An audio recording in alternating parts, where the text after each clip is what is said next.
مشكاة فيها مصباح. بسم الله الرحمن الرحيم. الحمد لله رب العالمين، وصلى الله وسلم على نبينا محمد وعلى آله وأصحابه ومن تمسك بسنته إلى يوم الدين. We continue with the 40 hadith of Al-Hafiz al-Nawawi rahimahullah ta'ala. We move on to the fourth hadith, the hadith of Abi Abdurrahman Abdullah bin Mas'ud radiyallahu ta'ala an. And alhamdulillah, we mentioned that this hadith here of Abdullah bin Mas'ud, the Prophet sallallahu alayhi wasallam, in it he clarified the development of the human being in the womb of his mother. And likewise, this hadith clarifies the human being's sustenance and other matters, his lifespan. Abdullah bin Mas'ud radiallahu ta'ala an, he characterized the Prophet sallallahu alayhi wasallam in the beginning of this hadith with as-sadiq al-masduq. As-sadiq meaning that the Prophet sallallahu alayhi wasallam is truthful in what he says. And al-masduq meaning that he's believed in because of what has been revealed to him. And the reason that Abdullah bin Mas'ud radiallahu ta'ala an began this hadith with this muqaddimah, this introduction, and mentioning these characteristics of the Prophet sallallahu alaihi wasallam before the wording of the hadith is because the matters which the Prophet sallallahu alaihi wasallam was informing of here, they were from the matters of the unseen, umurul ghaib. So for that reason, Abdullah bin Mas'ud radiallahu ta'ala an, he characterized the Prophet sallallahu alaihi wasallam with as-sadiqul masduq. Sheikh Muhammad ibn Salih al-Uthaymin rahimahullah ta'ala, he mentioned here that this hadith has numerous benefits, and he highlighted 7 of them. The first, bayanu tatawwuri khalq al-insan fi batni ummihi wa annahu arba'atu atwar. Clarifying the creation of the human being in the womb of his mother. And this creation here is of 4 stages. Al-awwal tarru nutfa arba'una yawman. The first stage is the stage where he is a drop of sperm for 40 days.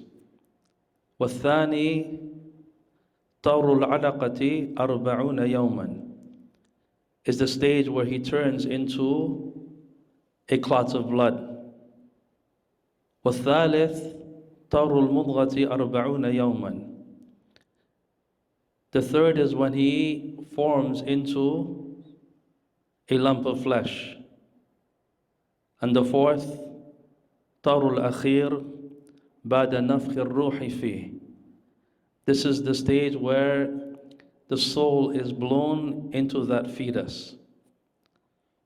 فالجنين يتطور في بطن أمه إلى هذه الأطوار. So the janeen, the word janeen, it means here the fetus.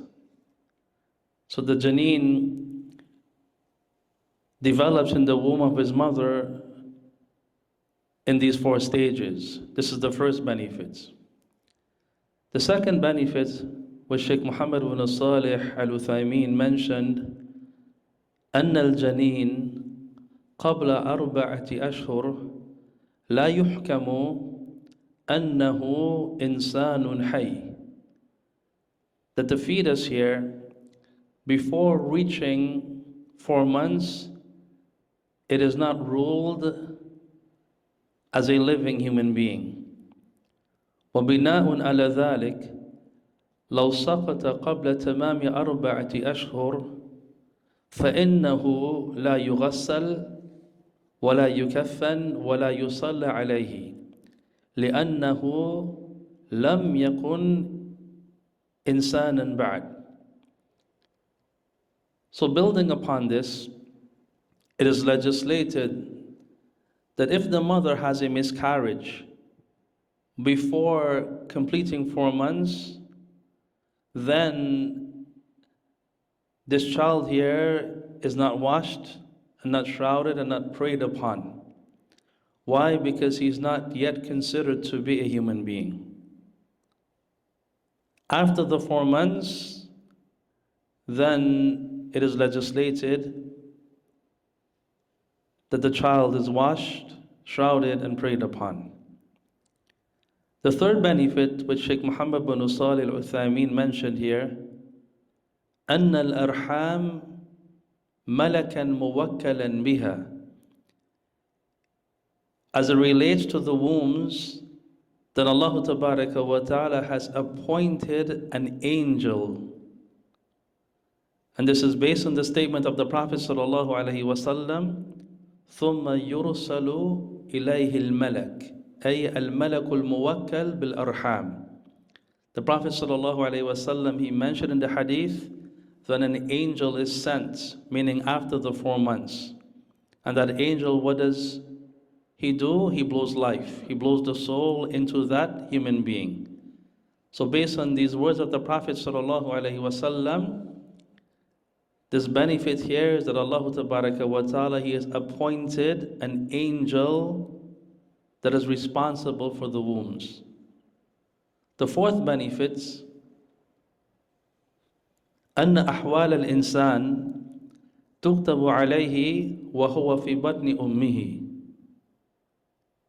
رزقه وأجله وعمله شقي أو سعيد.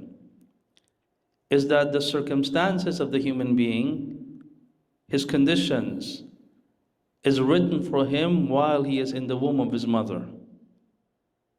His lifespan, his actions, his sustenance, whether he's going to be wretched or he's going to be happy. The fifth benefit, bayanul hikmati. The fifth benefit, bayanu hikmatillah. The fifth benefit, bayanu hikmatillahi azza wa jal. Wa anna kulla shayin indahu bi ajalin muqaddar wa bi kitabin la yataqaddam wa la yata'akhkhar. The fifth benefit is the wisdom of Allah subhanahu wa ta'ala, the mighty and the magnificent. That everything with Him is according to a prescribed time. That everything with Him is according to a decreed time. And it is written. Nothing comes forward and nothing is delayed. The sixth benefit which Sheikh Muhammad bin Salih al-Uthaymeen highlights here, أن الإنسان يجب أن يكون على خوف ورهبة. That it is incumbent upon the human being to be upon fear and to be upon awe. لأن رسول الله صلى الله عليه وسلم أخبر بأن الرجل لا يعمل بأمل أهل الجنة حتى ما يكون بينه وبينها إلا ذراع فيسبق عليه الكتاب فيعمل بأمل أهل النار فيدخلها. This is because the Prophet ﷺ, he informed that a man will do the actions like the people of Jannah until there comes an arm span, him entering into it. Then Allah Tabaraka wa Ta'ala's decree overcomes him. And he starts doing the actions like the actions of the people of the hellfire, then enters it. So the sixth benefit here is that the human being should have piety and taqwa all of the time. It is incumbent upon him. Why? Because this can be his circumstance. The seventh and last benefit which Sheikh Muhammad bin Salih al-Uthaymeen highlights here, أنه لا ينبغي للإنسان أن يقطع الرجاء. That the human being should never lose hope in the mercy of Allah. Allah Tabaraka wa Ta'ala, He said, Ya ibadiya alladhina asrafu ala anfusihim la taqnatu min rahmatillah inna Allaha yaghfiru dhunuba jami'a. O my slaves who have transgressed upon themselves, do not lose hope in the mercy of Allah. Indeed, Allah Tabaraka wa Ta'ala, He forgives all sins. So Shaykh Muhammad ibn Salih al-Uthaymin, he said, Al-insan, the human being, قد يعمل بالمعاصي قد يعمل بالمعاصي دهرا طويلا, that a human being, he may do evil actions for a long time, all of his life.